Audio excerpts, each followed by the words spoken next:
الحمد لله نحمده ونستعينه ونستغفره ونؤمن به ونتوكل عليه ونعوذ بالله من شرور أنفسنا ومن سيئات أعمالنا من يهده الله فلا مضل له ومن يضلله فلا هادي له ونشهد أن لا إله إلا الله وحده لا شريك له ونشهد أن سيدنا ومولانا محمدا عبده ورسوله أما بعد فقد قال الله تبارك وتعالى وشاورهم في الأمر فإذا عزمت فتوكل على الله إن الله يحب المتوكلين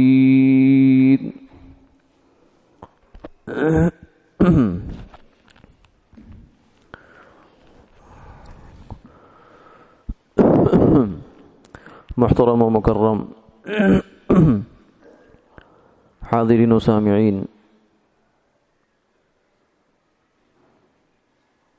اللہ رب العزت نے اس دنیا میں انسان کو اسباب کے ساتھ جوڑا ہے۔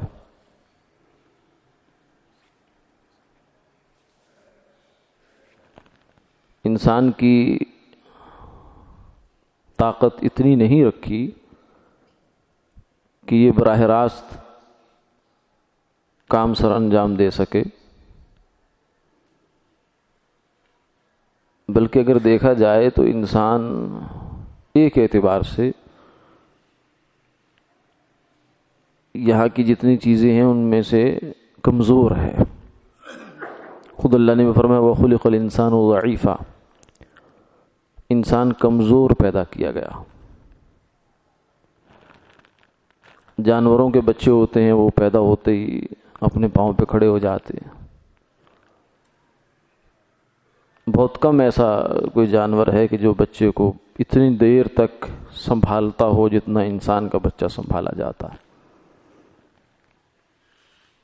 مرغی کا چوزا انڈے سے نکلتا ہے تو دانہ دھن کا بھی چگنا شروع کر دیتا ہے۔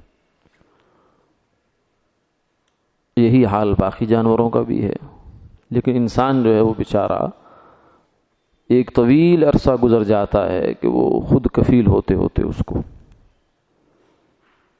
بلکہ یوں سمجھیے ساری زندگی خود کفیل نہیں ہوتا، کم ہو جاتی ہیں اس کی ضرورتیں، یہ دوسروں کے ساتھ جو اس کی وابستگیاں ہیں وہ کم تو ہو جاتی ہیں لیکن بالکل ختم نہیں ہوتی۔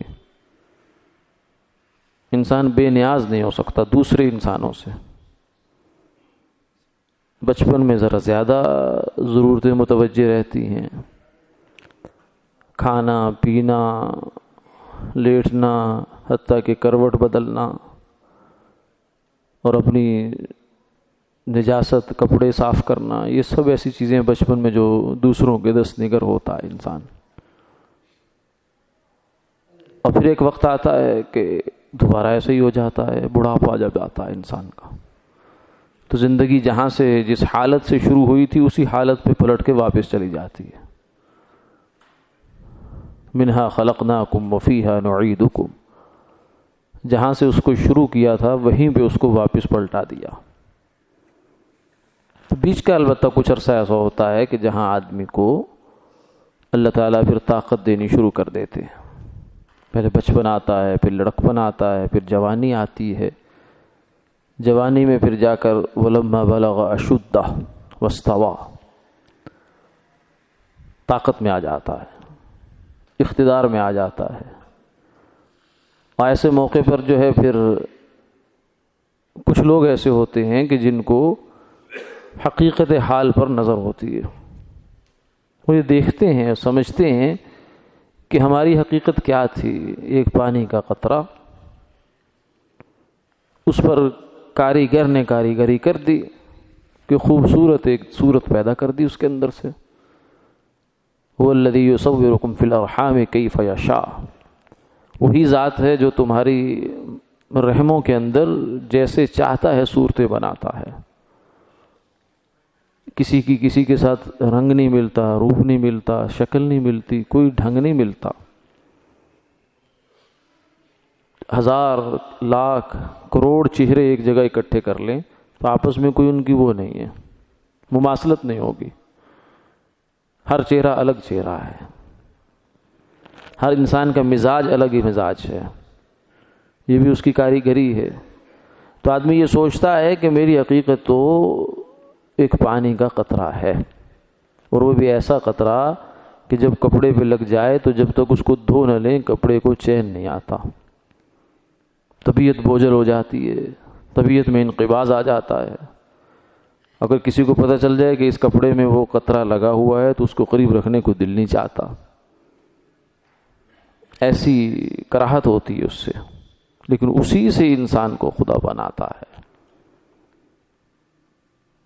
ہم نے دیکھا دنیا میں، ہم دیکھتے ہیں کہ مصور جو ہے کوئی پتھر سے بت تراشتا ہے، کوئی لکڑی سے ڈھانچہ بناتا ہے، کوئی کاغذ پہ تصویر کھینچتا ہے، کوئی کسی طریقے سے، کوئی کپڑے پر نقش بناتا ہے، کوئی جدید آلات اور طریقوں کے ذریعے سے صورت کو محفوظ کرتا ہے. لیکن ایسا مصور کہیں نہیں ہے کہ جو پانی کے قطرے پر اتنے حسین نقش بناتا ہے. هو الذی یصورکم فی الارحام کیف یشاء. اور بناتا کہاں پہ؟ کسی مصور سے آپ یہ کہہ دیں کہ تیری مہارت کا پتہ جب چلے گا کہ تجھے ہم تاریک کوٹھڑی میں بند کر دیں گے، وہاں تجھے صورت گری کا سارا سامان فراہم کر دیں گے، صورت بنانے کا، تصویر بنانے کا. اب پھر بنا کے دکھاؤ، کیونکہ یہ کیسے ہو سکتا ہے؟ مجھے تو روشنی چاہیے، مجھے پتہ تو چلے کہ میں نے کیا بنانا ہے. ناک بنانی ہے، آنکھ بنانی ہے، سر بنانا ہے، بال بنانا ہے، کیا بنانا ہے مجھے پتہ تو ہو. لیکن وہ کہ جو فی ظلمات ثلاث، تین اندھیروں کے اندر جو انسان کی تصویر گری کرتا ہے، تو اس لیے مصور کا نام اسی کو زیبا ہے. تصویر اصل میں وہی بناتا ہے، باقی تو نقال ہے، نقال. اسی لیے فرمایا نا کہ قیامت والے دن اشد الناس عذابا یوم القیامت المصورون، وہ لوگ جو تصویر کشی کرتے ہیں، تصویر سازی کرتے ہیں، ان کو سب سے سخت عذاب ہوگا. یقال لهم احیوا ما خلقتم، ان سے کہا جائے گا کہ یہ جو تصویریں تم نے بنائی ان کو زندہ کرو. وہ زندہ کہاں سے کریں گے؟ زندہ تو ایک ہی ذات کرتی ہے جو روح پھونکتی ہے 4 مہینے کے بعد اپنی تصویر میں. پہلے تصویر بناتی ہے پانی سے، پھر پانی سے ڈھانچہ بنایا، ڈھانچے کے بعد پھر اس کو زندہ کر دیا.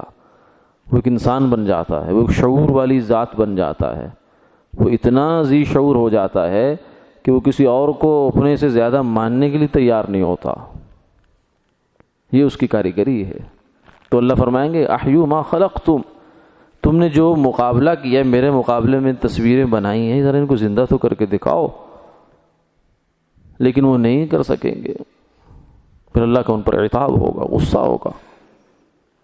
سیدنا عبداللہ بن عباس رضی اللہ تعالی عنہما کی خدمت میں ایک صاحب حاضر ہوئے، کہنے لگے کہ میرا تو پیشہ ہی یہ ہے، میں تو تصویریں بناتا ہوں، بت تراشتا ہوں، مجسمے گھڑتا ہوں، تو میری تو روزی روٹی اسی سے وابستہ ہے، تو میں کیا کروں؟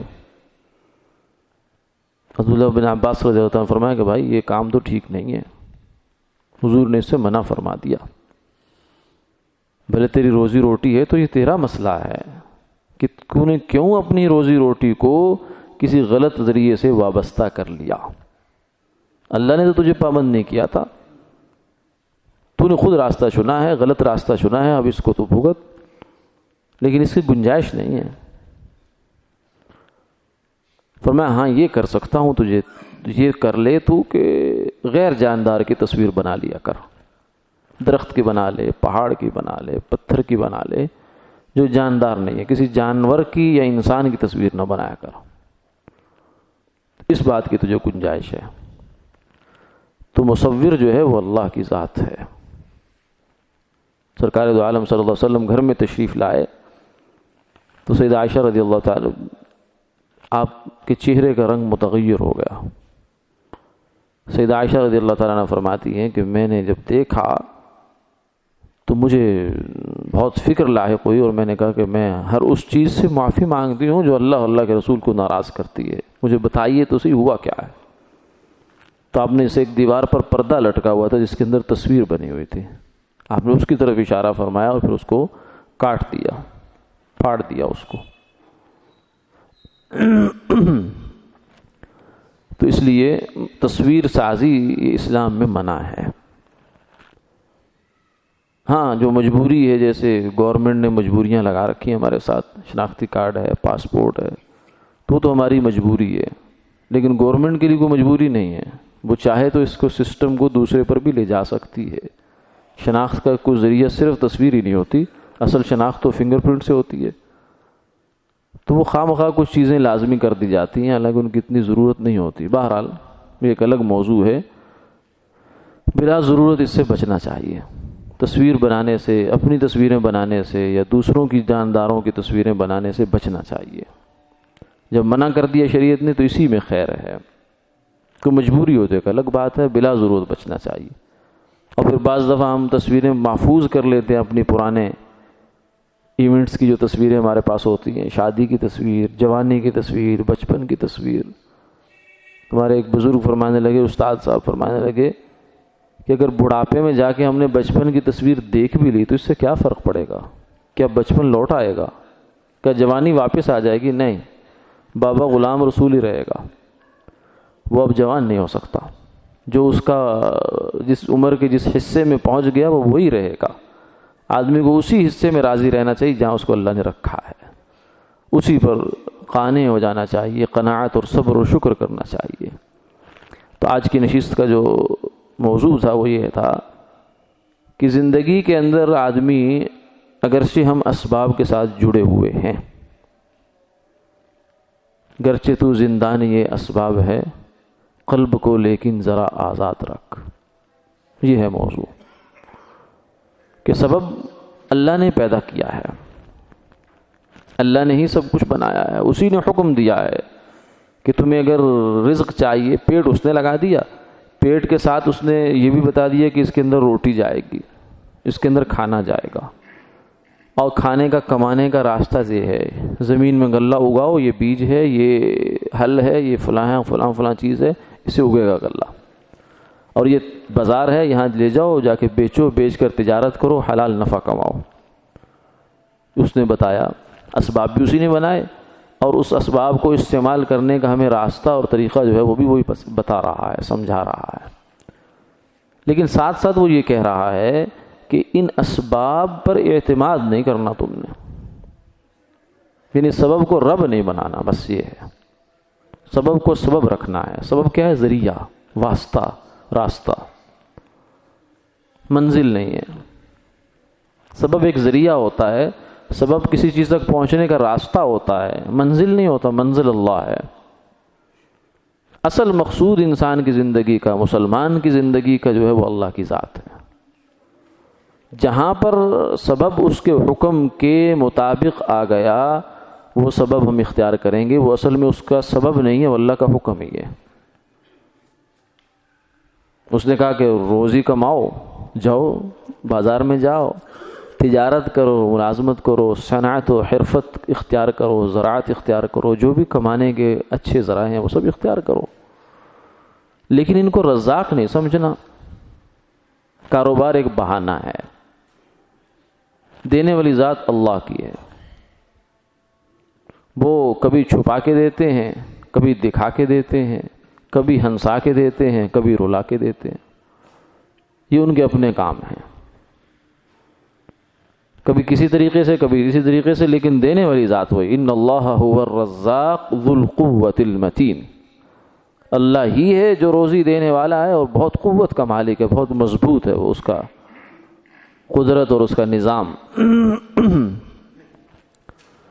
تو اللہ تعالیٰ نے ہمیں دنیا کے اندر بھیج کر ساتھ میں ہمیں یہ کہہ دیا کہ مجھے نہیں بھولنا تم نے۔ وما خلقت الجن والانس الا لیعبدون، اے جنوں اے انسانوں، میں نے تمہیں اپنی عبادت کے لیے پیدا کیا۔ اب اس کا نتیجہ کیا نکلے گا؟ نتیجہ یہ نکلے گا کہ ہم جب بازار میں جائیں گے یا ملازمت میں جائیں گے یا تجارت و صنعت و حرفت میں جائیں گے تو ایک طرف ہمیں بہت بڑا نفع نظر آ رہا ہوگا اور ایک طرف اللہ کا حکم نظر آ رہا ہوگا۔ اس موقع پر امتحان ہوگا کہ انسان سبب کو رب سمجھتا ہے یا نہیں سمجھتا۔ زبان سے تو کلمہ لا الہ الا اللہ پڑھ لیا، مسلمان تو ہو گئے، اسلام کی جو لسٹ ہے مردم شماری کی اس میں ہمارا نام آ گیا، لیکن زندگی میں ہماری یہ بات آئی یا نہیں آئی؟ تو ایسے موقع پر انسان کو پھر توکل اختیار کرنا ہوتا ہے۔ سبب اگرچہ اس کا ساتھ نہیں دے رہا لیکن وہ توکل اختیار کرے، اللہ کی وجہ سے اللہ کے لیے غلط چیز کو، حرام کو، ملاوٹ کو، دو نمبری کو، رشوت کو، ان چیزوں کو چھوڑ دے، سود کو، جوئے کو چھوڑ دے۔ کس لیے؟ صرف اللہ کے لیے۔ تو یہ اس کے اسلام کا تقاضا ہے، اور اللہ پر بھروسہ کرے۔ ایک جگہ سے اس کو مال آ رہا ہے، پیسہ بھی آ رہا ہے، نفع بھی آ رہا ہے، لیکن اسے پتہ چلا کہ یہ کام تو ٹھیک نہیں ہے، اللہ اور اللہ کے رسول اس سے ناراض ہوتے ہیں، تو اس نے اس کام کو چھوڑ دیا۔ اب چھوڑ تو دیا لیکن ایک طرف اس کا اتنا نفع آ رہا تھا اور ایک طرف کچھ بھی نہیں، بیچارے کو آگے کچھ بھی نظر نہیں آ رہا۔ ابھی جو کچھ نہیں نظر آ رہا نا، یہ کس لیے چھوڑا ہے؟ اللہ کے لیے چھوڑا ہے۔ اور اللہ پھر ایسے انسان کو ضائع نہیں کرتے۔ ہاں یہ ضرور ہے، امتحان آتا ہے، حالات آ جاتے ہیں، لیکن اللہ کے نیک بندوں پر حالات آتے ضرور ہیں، رہتے نہیں ہیں۔ اللہ تعالیٰ اس کے لیے کوئی نہ کوئی راستہ نکال دیتے ہیں۔ وَمَن يَتَّقِ اللَّهَ يَجْعَل لَّهُ مَخْرَجًا وَيَرْزُقْهُ مِنْ حَيْثُ لَا يَحْتَسِبُ وَمَن يَتَوَكَّلْ عَلَى اللَّهِ فَهُوَ حَسْبُهُ، جو بندہ اللہ سے ڈرتا ہے، تقوی کی زندگی اختیار کرتا ہے، يَجْعَل لَّهُ مَخْرَجًا، اللہ تعالیٰ اس کے لیے کوئی نہ کوئی راستہ نکال دیتے ہیں۔ یعنی جگہ ایسی ہے جہاں راستے بند ہیں، اپنے عقل سے، اپنے اسباب سے، دنیا کے نظام حالات پہ انسان سوچ کے آئے تو کوئی راستہ نہیں ہے، وہاں بالکل بند گلی میں کھڑا ہو گیا آ کر۔ تو اللہ کی قدرت جبھی تو نظر آئے گی جہاں سبب چل رہا ہے، سب کو پتہ ہے کہ یہ راستہ جا رہا ہے، نکل رہا ہے، تو وہاں اللہ کی قدرت اتنا اس کا مشاہدہ ہمیں نہیں ہوگا جتنا اس وقت ہوگا جب سب راستے بند ہیں، پھر اللہ راستہ کھولتے ہیں۔ یوسف علیہ السلام کو مشہور واقعہ ہم سنتے رہتے ہیں کہ جب گناہ کی دعوت دی ہے زلیخا نے، تو اس نے سب سے پہلے دروازے بند کروا لیے محل کے تاکہ یہ بھاگ نہ سکیں۔ وغلقت الابواب، دروازے بند کر لیے۔ وقالت حیت لک، قال معاذ اللہ، فرمانا اللہ کی پناہ، انہ ربی احسن مثوائی، تم جس کی بیوی ہو وہ میرا محسن ہے، اس کے میرے اوپر بہت احسانات ہیں، مجھ بے سہارا کو اس نے سہارا دیا، مجھے شاہی محل میں اس نے رکھا، مجھے پالا، میرے اوپر اتنی نعمتیں کی اس نے، اتنے احسانات کیے۔ انہ لا یفلح الظالمون، ظالم آدمی کبھی کامیاب نہیں ہو سکتا۔ واستبق الباب، اب یہ بات سن کے یوسف علیہ السلام وہاں بے بس ہو کے بیٹھ نہیں رہے کہ اب کیا کروں۔ ہم آج کل ہوتا ہے نا ایک رویہ ہمارے یہاں ہوتا ہے، کسی سے کہا جائے کہ بھائی غلط کام نہ کرو، کہتے ہیں بالکل مجھے معلوم ہے، میں بھی چاہتا ہوں لیکن کیا کروں، ماحول ایسا ہے، ماحول ایسا ہے، کیا کروں۔ گھر میں بھی یہی بات چل رہی ہوتی ہے، دوست بھی یہی کر رہے ہوتے ہیں، رشتہ دار بھی یہی کہہ رہے ہوتے ہیں، کام پہ جاؤ تو وہاں بھی یہی کچھ ہو رہا ہوتا ہے، ماحول ایسا ہے، ماحول مجھے خراب کر رہا ہے، میں تو ٹھیک چلنا چاہتا ہوں۔ لیکن اندازہ یہ لگائیں کہ یوسف علیہ السلام کی جو صورتحال ہے، کیا ہمارا ماحول اس سے زیادہ سخت ہے؟ ایسا تو نہیں ہے۔ تو یوسف علیہ السلام نے اپنے آپ کو ماحول کے آگے بے دست و پا کر کے گرایا نہیں ہے کہ بس ماحول ایسا ہے تو جو مرضی کرتا رہے میرے ساتھ، نہیں، انہوں نے ہمت کی ہے۔ اپنے اندر سے انہوں نے ایک بات طے کر لی تھی کہ کچھ بھی ہو جائے میں نے یہ کام نہیں کرنا، ماحول کا بھلے جو مرضی تقاضا ہو جائے۔ چنانچہ وہ اس بات کو جب سامنے رکھ کر نکلے ہیں، دوڑے ہیں، تو دروازے سارے بند تھے، اور شاہی محل کے دروازے تھے، عام دروازے نہیں تھے کہ چلو چھوٹا موٹا دروازہ ہو وہ آدمی کا دھکا دینے سے کھل جاتا ہے۔ شاہی محلات کے دروازے پھر شاہی انداز کے ہوتے ہیں، ان کے تالے بھی شاہی ہوتے ہیں۔ تو اب ایک ایک کر کے دروازہ کھلتا چلا گیا، کھلتا چلا گیا، کھلتا چلا گیا۔ یہ ہوتا ہے وَمَن يَتَّقِ اللَّهَ يَجْعَلْ لَهُ مَخْرَجًا، جو اللہ سے ڈرتا ہے اللہ اس کے لیے راستے نکال دیتے ہیں۔ وَيَرْزُقُهُ مِنْ حَيْثُ لَا يَحْتَسِبُ، اور اس کو وہاں سے روزی دیتے ہیں، رزق دیتے ہیں جہاں سے اس کا گمان نہیں ہوتا، اسے سوچا نہیں ہوتا کہ یہ راستہ بھی ہو سکتا ہے میرے پاس رزق کے آنے کا، وہاں سے اللہ اس کو روزی دیتے ہیں۔ وَمَن يَتَوَكَّلْ عَلَى اللَّهِ فَهُوَ حَسْبُهُ، فرمایا کہ جو اللہ پر توکل کرتا ہے، اللہ پر بھروسہ کر لیتا ہے، فَهُوَ حَسْبُهُ، وہ اس کو کافی ہو جاتا ہے۔ حسبی اللہ، حسبنا اللہ، مختلف قرآن پاک میں الفاظ اور دعائیں آئی ہیں۔ اللہ مجھے کافی ہے، اللہ میری کفایت کرنے والا ہے، وہ میرا اچھا کفیل ہے۔ حسبنا اللہ و نعم الوکیل، اچھا کارساز ہے۔ ومن یتوکل علی اللہ فہو حسبہ، جو اللہ پر توکل کرے گا اللہ اس کو کافی ہو جائے گا، اور جس کی اللہ کفایت کرے پھر اس کو کوئی کمی نہیں رہے گی۔ تو یہ اللہ سے لینے کا، اللہ کی مدد حاصل کرنے کا ایک راستہ یہ ہے، توکل اختیار کیا جائے، یعنی اس سبب کو چھوڑ دیا جائے جو سبب اللہ سے انسان کو دور کر رہا ہے۔ ایک جگہ ملازمت آ رہی ہے، اس کے آفر ہے، اس میں بہت اچھی پے ہے، بہت اچھا پیکج بن جاتا ہے، الاؤنسز بھی ہیں، فلاں بھی ہے، فلاں بھی ہے، مگر کام غلط ہے، حرام کام ہے، شریعت میں اجازت نہیں اس کام کی۔ تو اب یہ دوسری طرف ہلکی ملازمت ہے، ہلکا سلسلہ ہے، اب یہاں اگر تو یہ اللہ کا حکم سمجھ کر چھوڑ دیتا ہے تو یہ توکل پر آ گیا۔ توکل کو مشکل نہیں ہے، یہ کوئی ایسا بات نہیں ہے کہ صرف کہانیاں ہیں یا قرآن و حدیث میں بس الفاظ ہیں، نہیں نہیں، ہم میں سے ہر ایک کی زندگی میں یہ موڑ آتے ہیں کہ ایک طرف اللہ کا حکم ہوتا ہے اور ایک طرف نفع ہوتا ہے، سبب ہوتا ہے انسان کا۔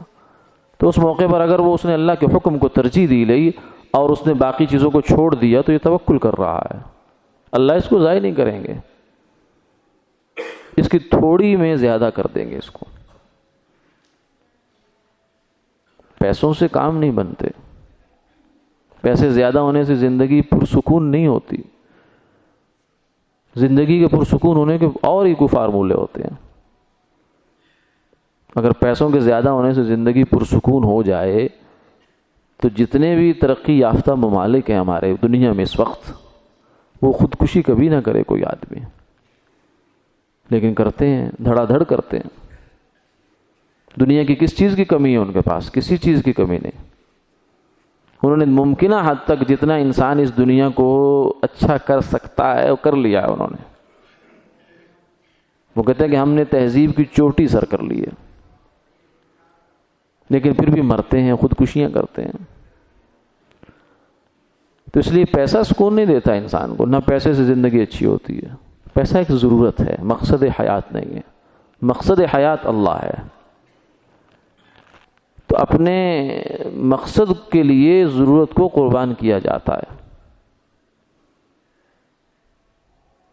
تو توکل کا مفہوم یہ ہوا کہ انسان غلط سبب کو چھوڑے اور صحیح سبب کو اختیار کرے، لیکن سبب کو چھوڑنا یا سبب کو اختیار کرنا اس لیے نہیں کہ یہ سبب مجھے کچھ دے گا، نہیں، بلکہ اس لیے کہ اللہ کی طرف سے حکم ہے کہ یہ کام کرو، بس سبب پر اعتماد نہیں ہے۔ کافر اور مسلمان میں یہی تو بات ہے۔ کافر ہے تو شمشیر پہ کرتا ہے بھروسہ، مومن ہے تو بے تیغ کے لڑتا ہے سپاہی۔ کافر کا اعتماد سارا تلوار کے اوپر ہوتا ہے، مومن کا اعتماد تلوار پر نہیں ہوتا، تلوار پر ہاتھ ہوتا ہے اس کا، اعتماد اس کا اللہ کی ذات پر ہوتا ہے۔ اسی لیے تو جب ایران اور روم بڑی دو سلطنتیں تھیں صحابہ کے زمانے میں، عمر کے زمانے میں اللہ نے یہ فتح کی ہے، تو جو ان سلطنتوں کے مالک لوگ تھے وہ تو ہزار ہزار سال سے ان کی حکومتیں چل رہی تھی، تو کتنی وہ جو ہے منظم ہوں گی اور کتنی بہترین طریقہ کار ہوگا، کتنی ان کی اچھی فوجیں ہوں گی، کتنی اچھی تیاریاں لڑائیاں ہوں گی، سب کچھ ہے، لیکن اس کے باوجود بھی وہ شکست کھا جاتے تھے۔ تو صحابہ کے پاس کیا تھا؟ کچھ بھی نہیں تھا بیچاروں کے پاس، ایک معمول کی چیزیں تھی۔ یعنی وہ صحابی جو کسریٰ کے دربار میں گئے تھے مذاکرات کرنے کے لیے، اپنا پیغام پہنچانے کے لیے، ان کی جو صورتحال لکھی ہے مورخین نے بڑی عجیب دلچسپ ہے۔ کسریٰ کے دربار میں جا رہے ہیں اور گدھے پر سوار ہیں، اور ان کی جو تلوار ہے اس کے اوپر نیام نہیں ہے باقاعدہ کوئی، اس کے اوپر انہوں نے کچھ کپڑے لپیٹ رکھے تھے، چیتڑے، لیکن اعتماد تھا، اللہ پر ایمان تھا، اور اس ایمان کے نتیجے میں ان کو توکل کی صفت حاصل تھی۔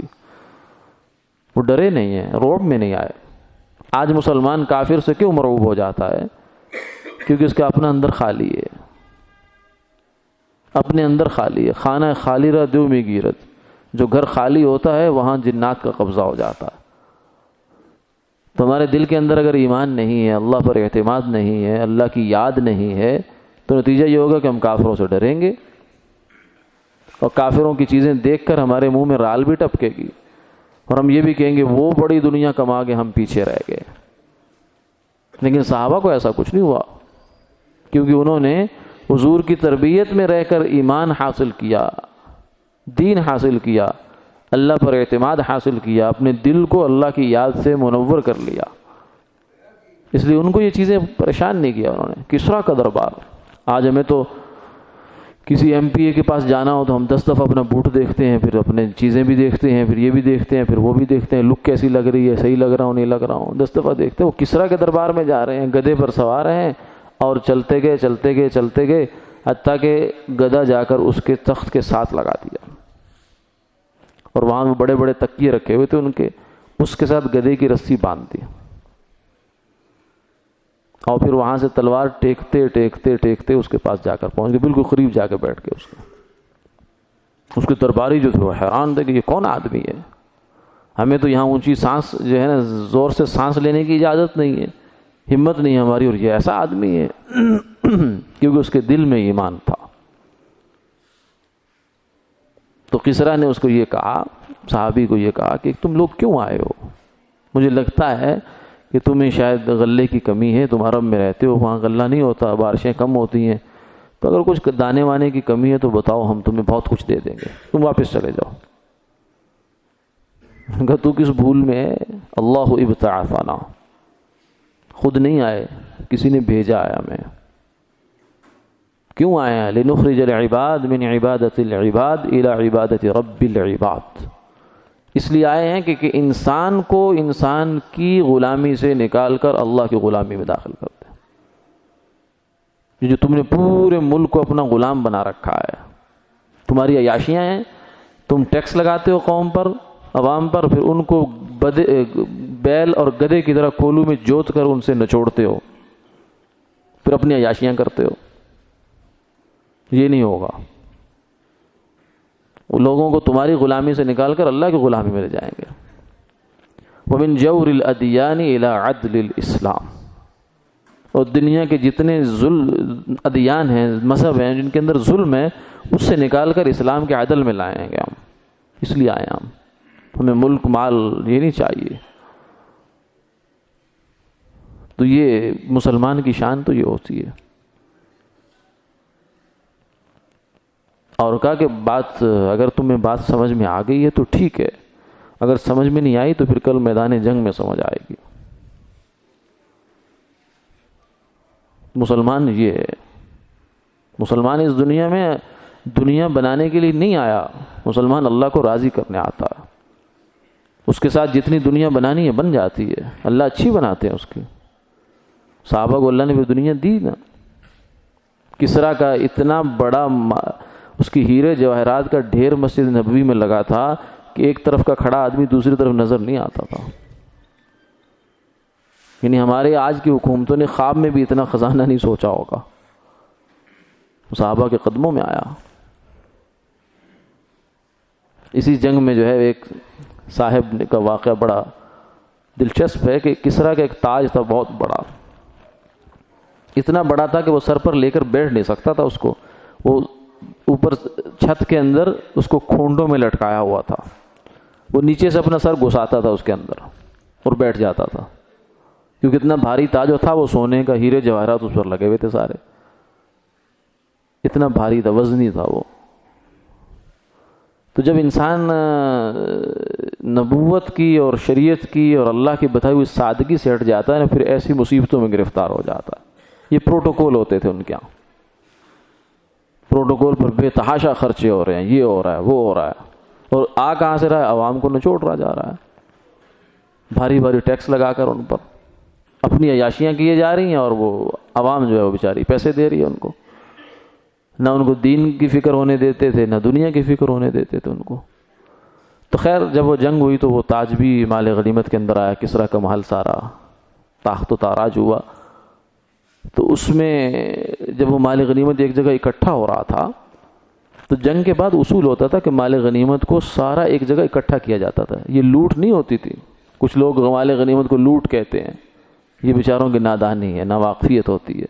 یہ لوٹ شوٹ نہیں ہوتی تھی. مال غنیمت کا ایک حکم ہے، باقاعدہ جہاد ہوتا ہے. کافروں کا ملک جب فتح ہوتا ہے تو وہاں سے جو مال حاصل ہوتا ہے وہ سب ایک جگہ اکٹھا کر دیا جاتا ہے.